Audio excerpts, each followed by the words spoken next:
పిల్లలు, ఈరోజు నేను మీకు ఒక చక్కని కవిని గురించి పరిచయం చేద్దాం అనుకుంటున్నాను. అయితే ఆ కవి పేరు శ్రీనాథుడు. ఆయనకి కవి సార్వభౌముడు అనేటువంటి బిరుదు కూడా ఉంది. 15వ శతాబ్దంలో కొండవీటి రెడ్డి రాజులు రాజమహేంద్రవరాన్ని పరిపాలిస్తున్న రోజుల్లో ఈయన వాళ్ళ దగ్గర ఆ కొండవీటి రెడ్డిరాజుల ఆస్థాన విద్వాంసుడిగా పనిచేసేవాడు అనమాట శ్రీనాథుడు. చిన్నప్పటి నుంచి శ్రీనాథుడు వాళ్ళ తాతగారు వాళ్ళ నాయనగారు అందరూ కూడా శివభక్తి పరాయణులు.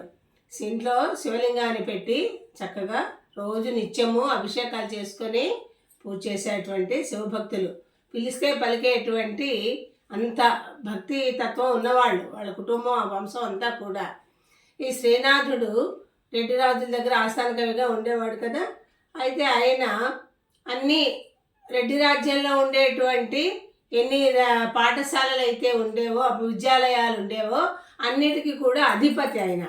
మనకి ఇప్పుడు డిఈఓ అంటున్నాం కదా, జిల్లా ఎడ్యుకేషనల్ ఆఫీసర్ని. పూర్వం విద్యాశాఖ, ఆ విద్యాశాఖనే ఆస్థాన పండితుడు, ఆస్థాన విద్వాంసుడు అనేవారు అనమాట. అలాగా శ్రీనాథుడు 15వ శతాబ్దంలో ఆ రెడ్డి రాజ్యంలోని ఉండేటువంటి అన్ని పాఠశాలలు కూడా విద్యాలయాలు, గురుకులాలు తనిఖీ చేస్తుండేవాడు. విద్యార్థుల తాలూకా శక్తి సామర్థ్యాలు పరీక్షించేవాడు. అలా ఈయన చాలా చక్కటి కవి. ఎంత పాండిత్యం అంటే ఆ తాతగారి నుండి అబ్బింది ఆయనకి. ఆ పాండిత్యం వల్ల ఆయన ఒకసారి ఎన్నో పద్యాలు, ఎన్నో చాటువులు, కవితలు ఎన్నో రాశారు ఆయన, ఎన్నో గ్రంథాలు. ఒకటేంటి, మరుతురాజ్ చరిత్ర.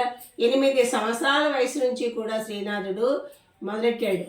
మరుతురాజ్ చరిత్రాన్ని, శృంగార నైషధము, హర్షనేశము, కాశీఖండం, భీమఖండము, ఇలా ఎన్నో కావ్యాలు రచించారు. చాలా రచించారు ఆయన. తర్వాత ఒకసారి ఈయన పల్నాడు జిల్లా వెళ్ళారు. పల్నాడు అనే గుంటూరు జిల్లాలో ఉంది కదా, పల్నాడు అనేటువంటి ప్రాంతం వెళ్ళారు. ఆ ఊరు వెళితే అక్కడ వర్షాలు పడక పంటలన్నీ పాడైపోయి, భూములన్నీ కూడా బీటలు వారిపోయి, ప్రజలందరూ కరువు కాటకాలతోటి చాలా బాధలు పడుతున్నారు. తిండి గింజలు లేక వాళ్ళందరూ కూడా తినడానికి తిండి లేక, ఆహారం లేక అందరూ బాధపడుతున్నారు ప్రజలందరూ కూడా. ఆ సమయంలో మన శ్రీనాథుడు అక్కడికి వెళ్ళడం జరిగింది. వెళ్ళి చూస్తే అందరూ కూడా ఆయన చుట్టుముట్టారు.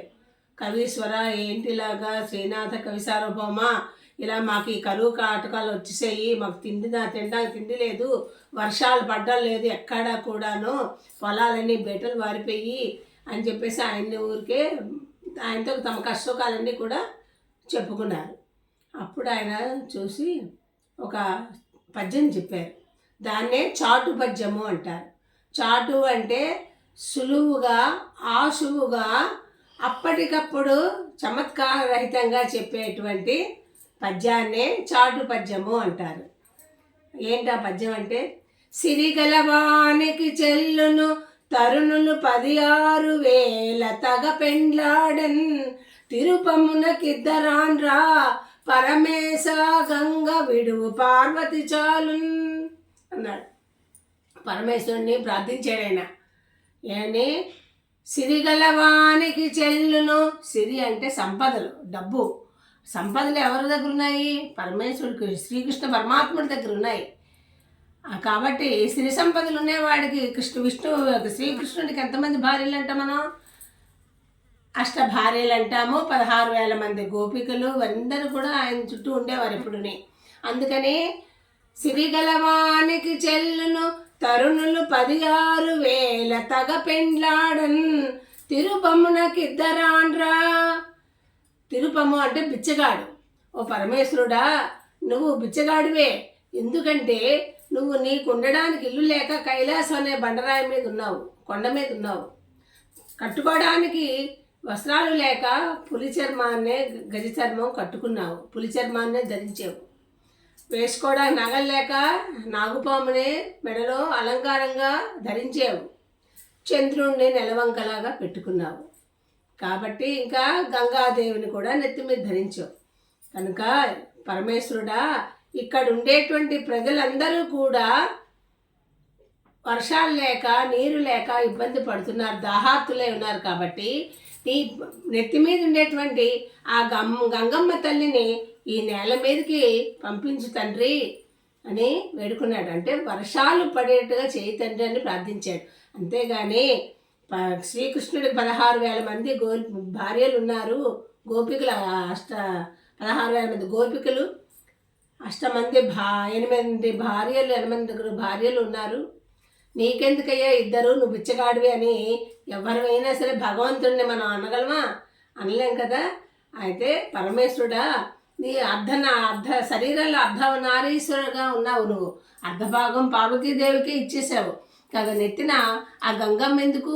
ఆ గంగని మాకు విడిచిపెట్టు, భూలోకానికి పంపించు అంటే ఈ ప్రాంతంలో వర్షాలు కురిపించు తండ్రి, పంటలు బాగా పండేట్లుగా చేయి తండ్రి అని అతను ద్వంద్వార్థంలో మన శ్రీనాథుడు చెప్పాడన్నమాట. చమత్కారంతో కూడినటువంటి పద్యము, అప్పటికప్పుడు ఆసువుగా చెప్పే పద్యం కాబట్టి దీన్ని చాటు పద్యము అంటారు. అది